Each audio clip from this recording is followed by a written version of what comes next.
Okay, let's start class. We're continuing the United States-Iran war. As I've said in the previous class, the United States will invade Iran. We don't know when. It might be 2 years from now. It might be 6 years from now. Okay, but eventually it will happen. And in today's class, I want to go over some of the reasons why the United States will invade Iran. And I believe that there'll be three major reasons, okay? The first major reason is the United States must defend its empire. Second major reason is that the United States will be pressured by its allies, mainly Saudi Arabia and Israel, into invading Iran. And the third reason is the Israel lobby, okay? So in today's class, I want to explain to you what the Israel lobby is. But first, I need you to understand what Christianity is, okay? So remember that Christianity, it's a religion about a man, Jesus, who we know very little about, okay? We think that he was born in 4 BCE, and then he died in 31 CE, Common Era. We know that he is from a place called Galilee. We know that the Romans crucified him. And that's about it, okay? What his believers say is that he is God come to earth, and he was preaching a gospel or a message that God is returning. The kingdom of heaven is coming. And after he was crucified, he was resurrected, and then he went to heaven. And what's really important is that Jesus will eventually return. Okay? And this is called the second coming. Okay? This is the second coming of Jesus, and when he comes, he will bring heaven onto earth. And we will all live forever in peace. Okay, so that's the story of Jesus. Then the question then is, why this religion become so popular? So popular, in fact, that today about 2 billion people believe in it. Okay, it's the most popular, most powerful religion in the world. And at first, the appeal of Christianity is that it was a revolutionary religion that promised a better world to the world's oppressed. Okay, so if you look at the early people who followed Christianity, it was slaves, peasants, women, okay, people who were marginalized in society. And the idea of Jesus is that a better world is coming where everyone will be equal. Okay, the meek shall inherit the earth. So if you think about it, Christianity is appealing because what it is, it's a free lottery ticket. Okay, does that make sense? It's a lottery ticket. It costs you nothing, and hey, if it's right, then you go to heaven. Okay, so at first, Christianity was an extremely revolutionary religion, and its basic characteristics in the beginning were it was revolutionary,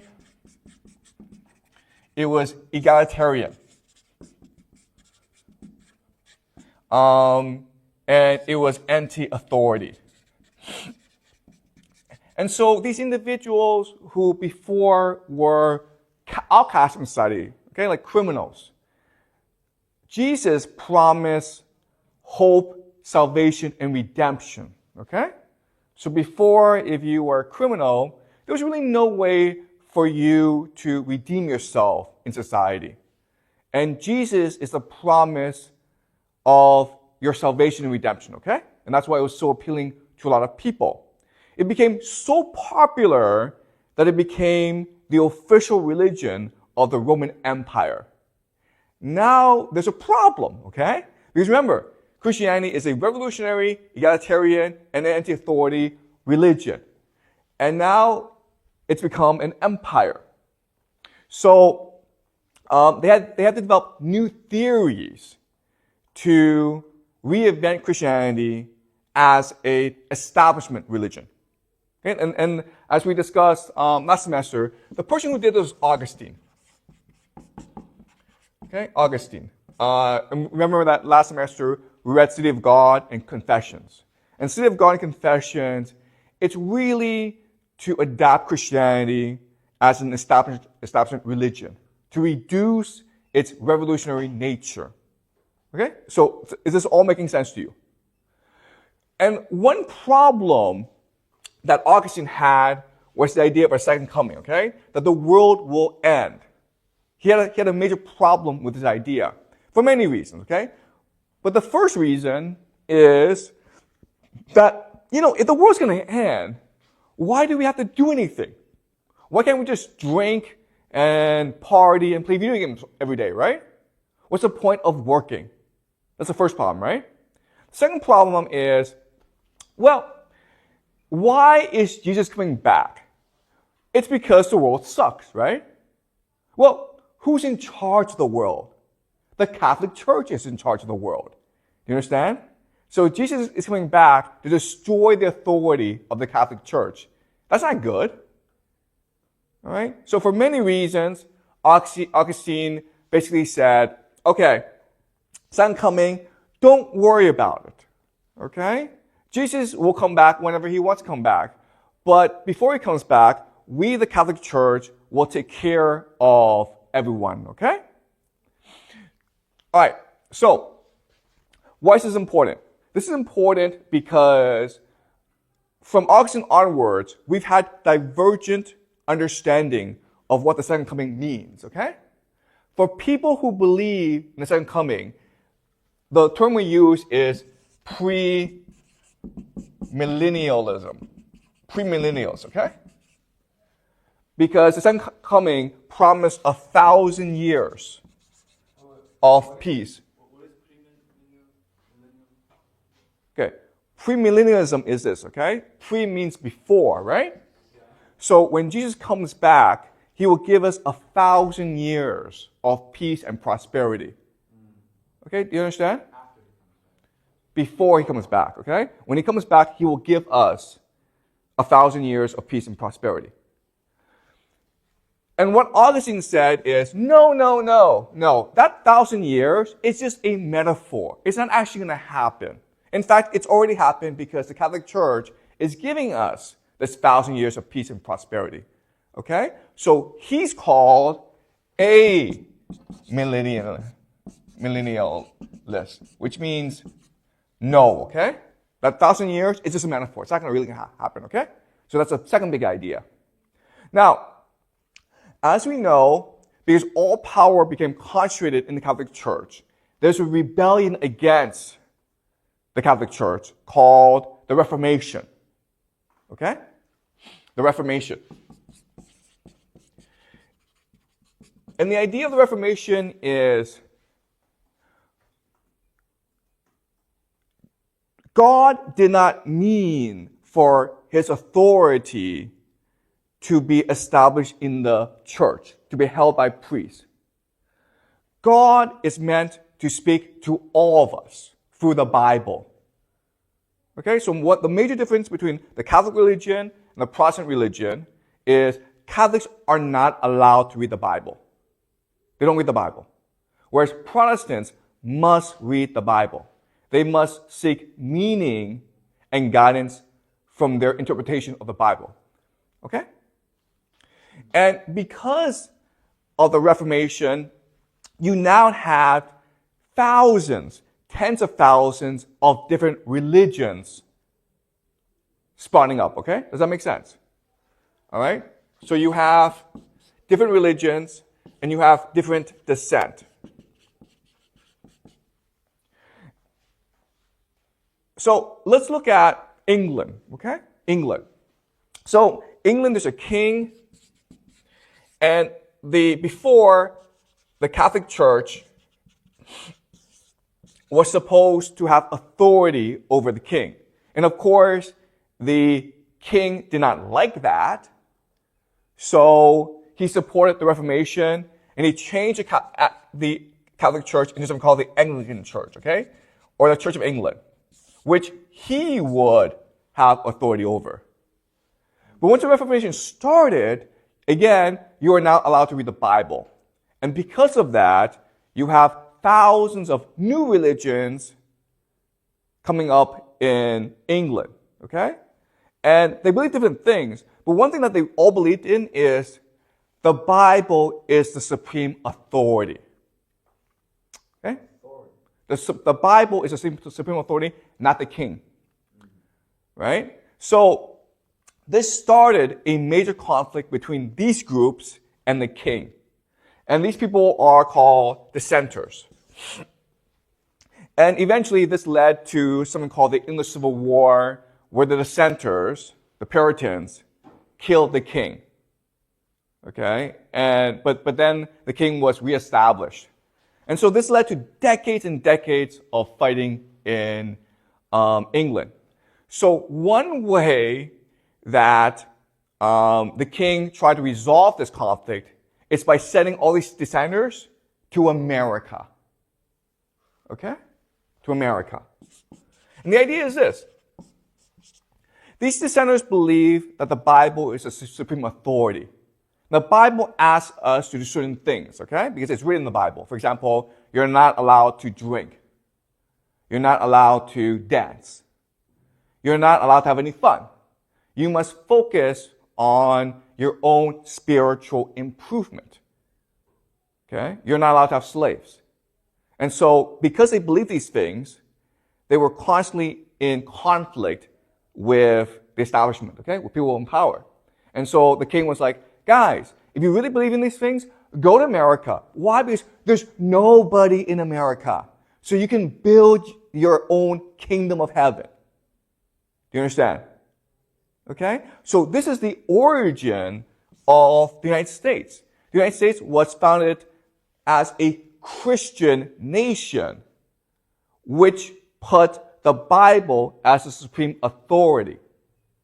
Okay? Does that make sense? You guys probably don't know this about the United States. You think the United States, it's a non-religious, secular, multicultural nation that believes in science, right? Yeah. That's what it looks like from the outside. But inside its soul, its history, it is a Christian nation dedicated to achieving the kingdom of God on earth. Okay? And using the Bible as the supreme authority and guide to achieve this kingdom on earth. Okay? Does that make sense? All right. So, these people in America, and these dissenters, okay? One question that they always ask themselves is, why isn't Jesus back yet? Okay? The second coming. Why isn't the second coming back yet? And different people have different explanations, okay? And so, from this group come two more groups, okay? You have some people who are called the post-millennials. Okay? And post-millennials believe that Jesus will come back after we establish 1,000 years of the Christian church in the world. Okay? Does that make sense? So we have to prove that we are worthy of God. God's not going to come back and establish this for us. We have to do it ourselves. Okay? So these are people called post, which is say that Jesus will come after the 1,000 years. But then you have another group called dispensationalists. I don't even know how to spell this word, actually. Okay, anyway, dispensation is historic, okay? All right, so now the premillennialists are split into two other groups. So the historic premillennialists are people who believe what the early Christians believed, which is that Jesus is going to come back. Don't worry when he's coming back. Just be a good person, and he'll come back eventually, okay? It's not up to us to ask when he's coming back. He's God, okay? He has a plan. He knows what he's doing. Just be patient, guys, okay? That's the historic premillennials. And then you have another group called the dispensationalists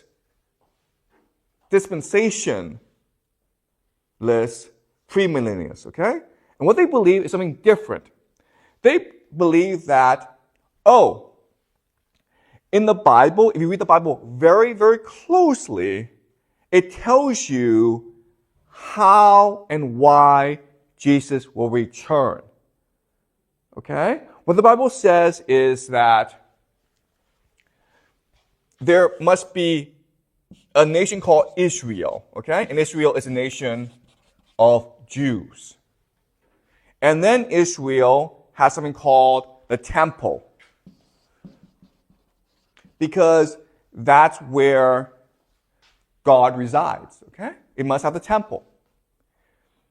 And then what will happen, according to the Bible, is that the Antichrist, okay, or Satan, lives. Okay. Then there will be an Antichrist, okay, Satan, who will be the great deceiver. He'll pretend to be God. He'll pretend to be Messiah, but he's really Satan. Okay. And then he will launch a war when all the nations of the world will try to attack Israel. And at this point, Jesus will come back and he will destroy the Antichrist. He will save Israel, and he will usher in 1,000 years of peace. Before, and then 1,000 years later, you'll have the last judgment, where God will judge us to be either worthy or not worthy. If we are worthy, we'll live on forever. If we're not worthy, then we'll burn in hell forever, okay? Okay. So there are different variations of this prophecy, with what they believe. Okay. So in other words, the historic premillennialists, what they believe about the coming of Jesus is it's a promise. Okay. Jesus promises to return. He's God. He will keep his promise. He's probably very busy right now with other things, so don't worry about it, guys. Okay. Let's just be patient and trust in Jesus. Okay? That's what they believe. But the dispensationalists, premillennialists, believe that the prophecy, it's a plan. Okay? It's something that we must achieve to bring Jesus back. And if we do what the Bible tells us to do, which is to say, to have Israel as a nation run by the Jews, to have the temple, and then to face the Antichrist, then Jesus will return. Okay? Does that make sense? Okay. Now, so these are the 4 different views of the end times. Okay? You have the historic premillennialists who believe that Jesus has promised to return. Let's just wait, guys. Don't worry about it. You have the dispensationalists, premillennialists, who believe that we have to work hard to bring Jesus back, okay? And then you have the amillennialists who are like, no, the 1,000 years, it's just a metaphor. It's not going to happen. Don't worry about it, guys, okay? And then you have the post-millennialists who believe that it's up to us to establish a good world. Jesus is not going to do it for us. If we do this, then Jesus will return. Okay? And so, but remember, guys, okay, this is a very simple version of the 4 different beliefs. Even within each belief, there are variations, okay? Because again, there are 2 billion people who believe in Christianity, and they all believe something different, okay? Does that make sense? All right, are we clear about the 4 different ideas? Any questions? Okay, so so you don't actually have to remember this, okay? But all I'm trying to show you is that even within Christianity, there's a debate, okay? But there's a concern, an obsession as to when Jesus will return and how he will return. Okay, does that make sense? All right. So, this is important. Now, most Christians don't believe in dispensationalist premillennialism, okay? In fact, most Christians believe that dispensationalist premillennialism is actually pretty evil. Why? Why would it be evil? We cannot believe in dispensationalist premillennialism because it's evil. Why? As a Christian, why would you think this is evil?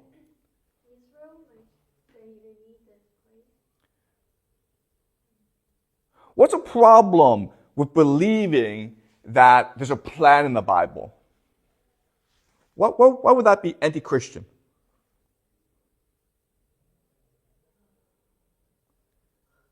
Okay, so this is hard, okay? But the idea is that with this plan, you're trying to manipulate God.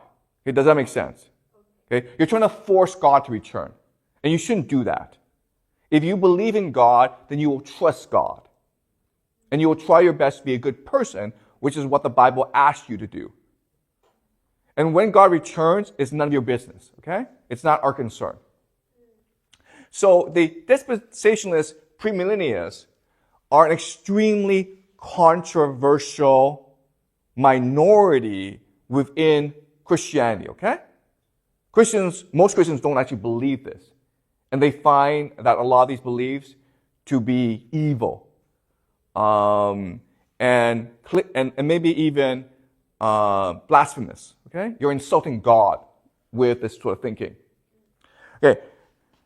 The problem is that of all these groups, the dispensationalist premillennialists, are the most organized, and they're the most fanatical. They really believe that this is true, okay? And we know that throughout history, those who achieve their objectives are people who tend to be the most united and who are the most fanatical in achieving their objective, okay? That's the first point. Second point is that this sort of belief thrives in a time of massive uncertainty and inequality, like the time that we are living in today, okay? Where inequality is growing, where there's more instability and uncertainty. So in other words, there are more and more people who believe in dispensationalist premillennialism. Okay, does that make sense? Okay. All right. So, why this is important is that dispensationalist premillennialists, as Christians, have done a lot to cause conflict in the Middle East. Okay? So they're the ones who are actively encouraging conflict between the Palestinians and the Israelis. They're the ones who want Israel and Iran to go to war. Why? Why are they actively encouraging conflict between the Palestinians and the Israelis? Why are they encouraging a war between Iran and Israel? Why would they want a war between Iran and Israel? They want Israel back. Well, Israel is already back. Oh. Why? Because it's part of the prophecy. Do you understand? It's part of the prophecy. The prophecy is that Israel must first be reconstituted as a nation. Okay, this happened in 1948. And then Israel must go to war with other nations. Okay, does that make sense? So these Christians are actually promoting war between Israel and its neighbors. Okay? Does that make sense? All right. Okay. So now the other thing is that after the Reformation, okay, they developed a new theology called Christian Zionism.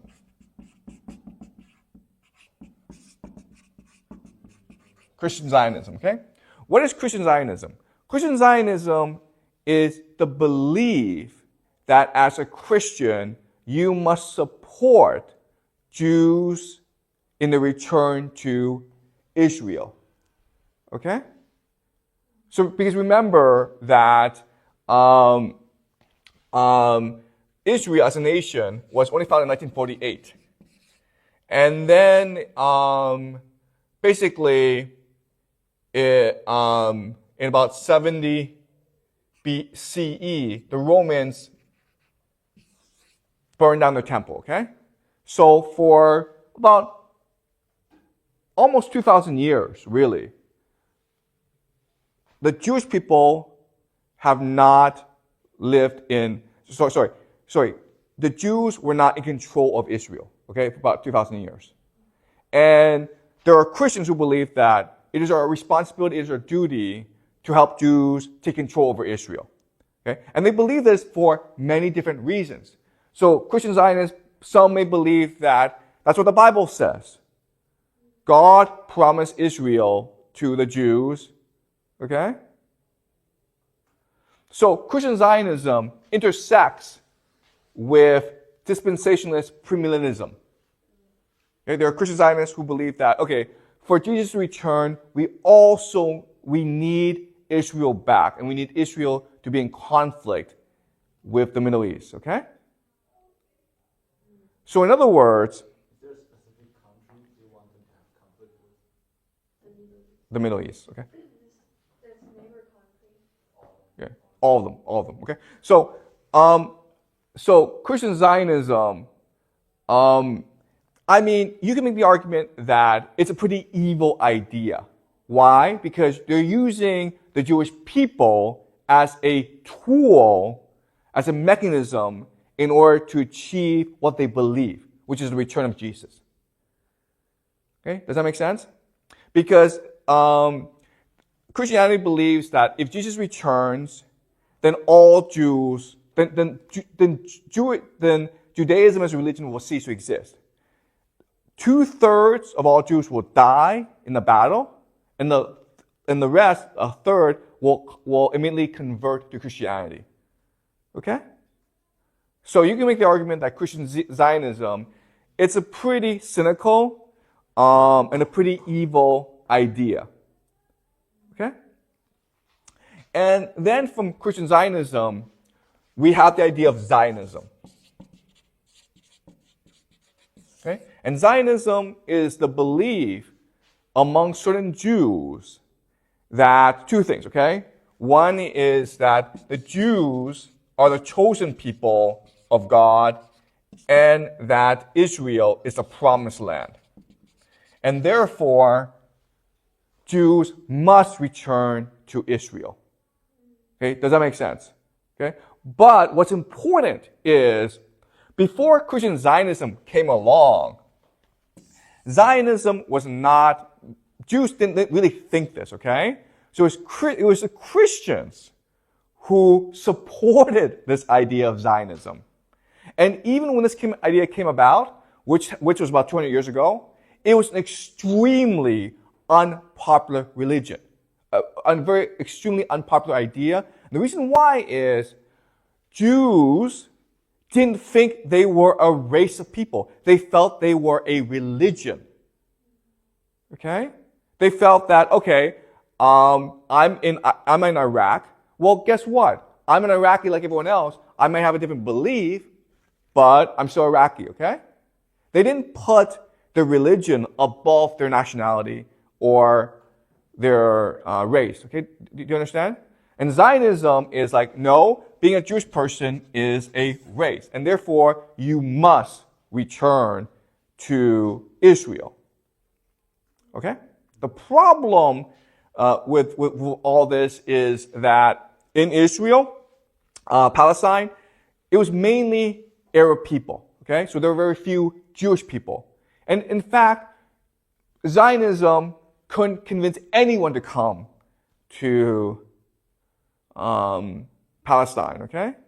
But then, of course, the Holocaust happened. And after the Holocaust, many Jews started to go to Israel, and in 1948, they established the state of Israel, okay? And the Christian Zionists and the dispensationalist premillennialists were very happy with the establishment of Israel because they feel that we've achieved the first step in this plan to bring Jesus back, okay? Okay, does that make sense? Okay?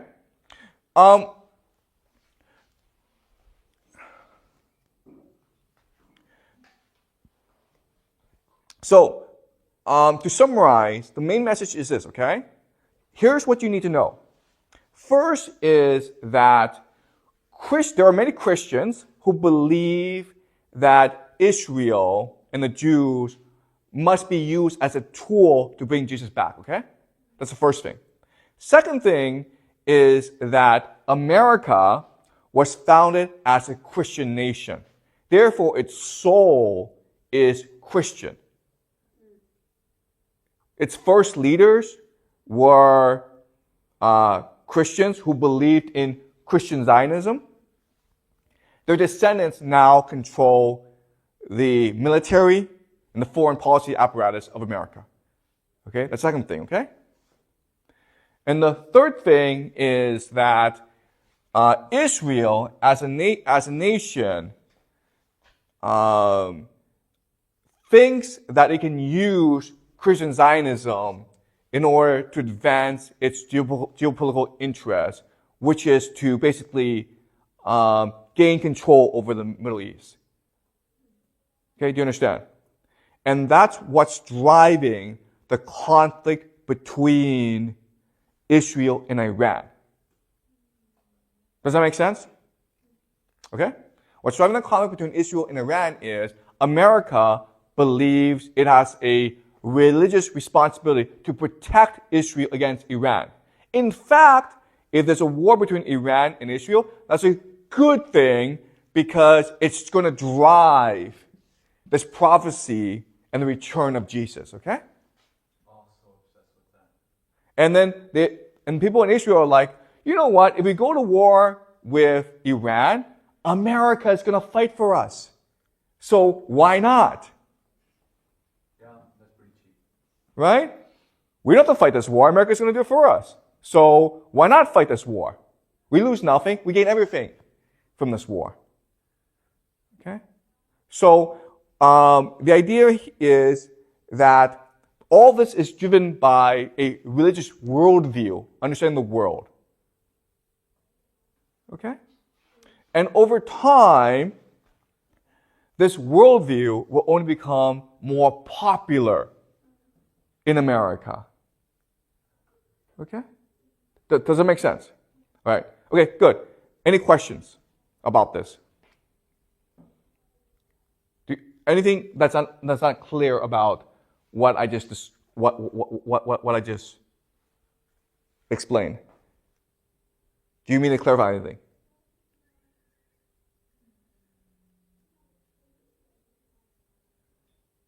So why, like, Jewish, they don't, like, believe, like, they put their nationality first instead of, like, believe the religion? Okay. I don't really understand the question. Can you repeat the question? I mean, like, you said, like, the Jewish, like, they don't put, like, their race or their religion above their nationality. So why, but I think the Christians, they believe in the religion more. Right. So, okay. So both Judaism and Christianity are religions. Okay? There's no race. There's no race to the idea of Christianity, right? You can be Chinese and Christian. You can be American and Christian. It doesn't matter. Right? And that's what the Jewish people say as well. I can be Chinese and Jewish. I can be American and Jewish. Because being Jewish is a religion. But the idea of Zionism is that being Jewish person is a race. In fact, you are directly descended from the Hebrews in the Bible, which is complete nonsense. This is not true, okay? Is this, like, is this idea still not popular, or is it becoming more popular? Zionism is the main political belief of Israel, right? Why does Israel exist? Because Israel is the promised land that God gave to his chosen people. Okay? And this was a promise that dates back at least 3,000 years to the time of Abraham. And it's written in the Bible. Therefore, it must be true. Okay? Does that make sense? All right. Any other questions? Okay, that's a great question, okay? All right. So I'm making the argument that Christian Zionism and dispensationalist premillennialism will over time become more popular religions in America. Okay, and the question, and Charles asked like, well, why? Okay, let's go back to the founding of Christianity. Why did Christianity become so popular? It became popular because it was in the Roman Empire, okay? At that time, there's something called the Pax Romana, which meant the Roman peace. Okay? Which meant that the Romans controlled everything, therefore there were no wars, therefore people were at peace, right? And you think that's a good thing, right? The problem is that if there's peace, then you have massive inequality. Okay? Because war is a mechanism back then of social mobility. Right? War killed people. And if war kills people, that creates opportunities for the people who are alive. But if there's no war, then what happens is, if I'm a rich person, guess what, guys? I become more rich. If you're poor, what happens? You become more poor. Okay? So as a poor person, what do you think? You think that life is hopeless. Life is pointless. There's no future. There's no hope, right? And so Jesus comes along and says, listen, if you believe in me, then I will bring the kingdom of heaven onto earth, and I will destroy inequality. Everyone will be the same, okay? So again, back then it was a free lottery ticket. Today, we live in something called the Pax Americana. And the Pax Americana, same thing where for the past 70 years, there's been peace around the world, right? Very few people have died. But all that means really is that inequality has increased. Fewer and fewer people have money, okay? Guys, billionaires make no sense. Do you understand? Why should a few people have all the money? That makes no sense. Because money is meant as a mechanism of exchange and transaction, right? You use money, you should spend your money. If it's all in the bank, what's the point of that? Okay?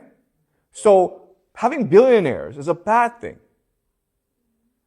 And if you go to America, you'll find that there are many young people who feel that like life is pointless.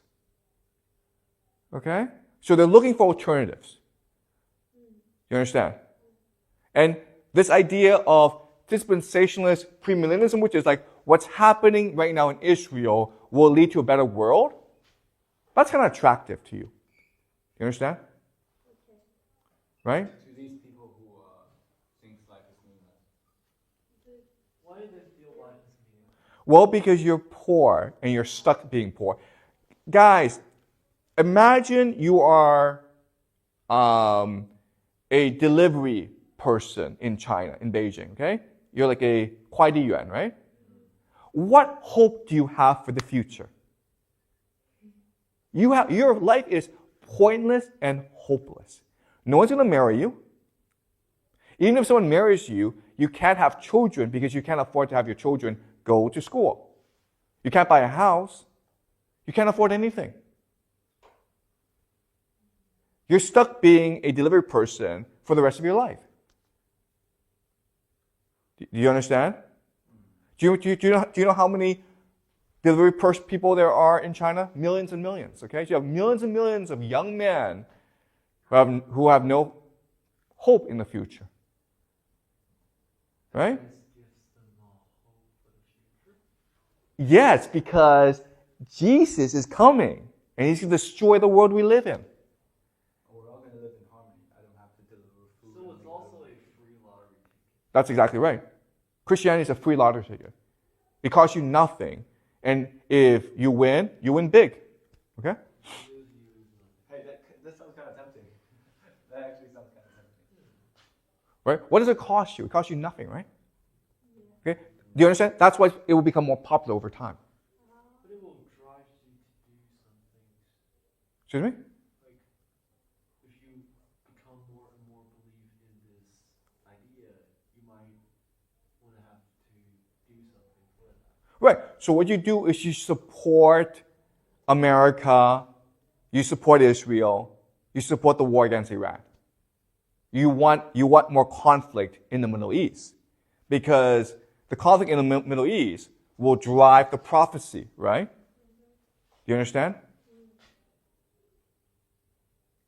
That's what you want. You want more war.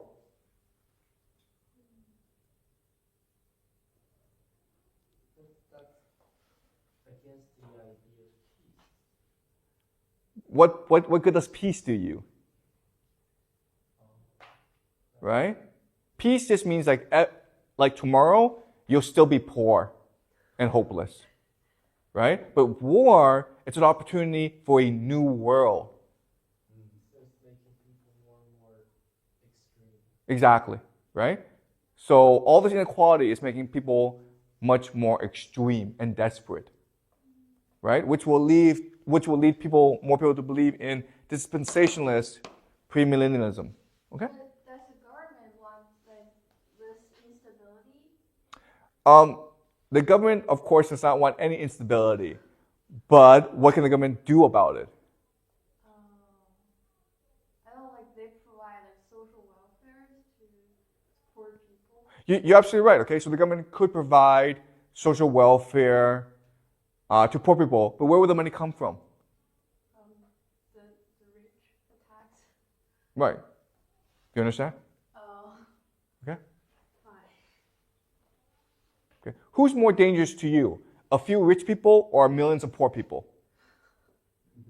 Poor people. No. But they're a lot. No. A few rich people are much more dangerous than millions of poor people. Do you understand? Millions of poor people. But if millions of poor people united, they can. That's right. United, right? Poor people don't know how to unite. So this is an opportunity for them to unite. That's right. Oh. Okay. Bling. That's logical. Yeah, that sounds fair. Okay. So this gives them a reason to fight those rich people. Yeah, but They don't actually fight the rich people. They fight for something that's pretty much away from. It's like something that might never come true. Right. Okay. Okay. So does this make sense? Okay. All right. So this is the so. I mean, it's hard because this is religion, okay? And we're not religious. I'm not religious. You're not religious. So we don't really understand how religious people think, okay? But remember that on this planet Earth, most people are religious. And they take their religion very, very seriously, okay?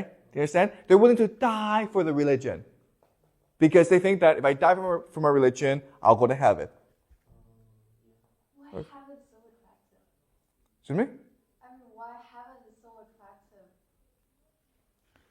Okay? All right. So It's more attractive compared to their current life. that's exactly right. Do you understand? Okay? All right? Because you're not giving people any hope. And religion gives people hope. Next question. Isn't those poor people doing this to support the war between